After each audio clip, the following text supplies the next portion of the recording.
Previously, I talked about how Apple has to embrace the complexity of digital radios, and it's probably a more complex area of chip development than CPUs. So far, Apple hasn't acquired a big advantage from this commitment, but there's a whole other dimension to it that bears mentioning. Apple buys a lot of chips from Qualcomm, but in addition to buying the chips, Apple licenses a lot of technology that Qualcomm has patented. Apple licenses patented technologies from other patent holders as well.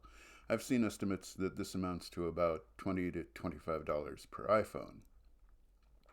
Some of the patents Qualcomm licenses to Apple are probably proprietary to Qualcomm and not part of any published standard. We can't see into those deals, but we can figure roughly what Apple is paying in patent fees that are part of, for example, the 5G standard. That's because in order to get a patented technology included in that kind of standard, common practice is to establish fair, reasonable, and non-discriminatory licensing fees, or FRAND, pronounced FRAND.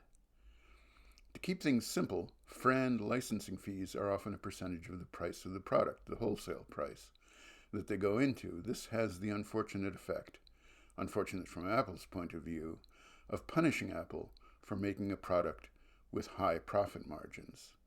There's yet another incentive for Apple to make their own mobile modem chip, not to get around FRAND licensing fees, which they can't, but to develop their own patents in digital radio chips and being in a position to license patents on a cross-licensing basis. It will take years for Apple to execute that strategy, but it's worth billions of dollars.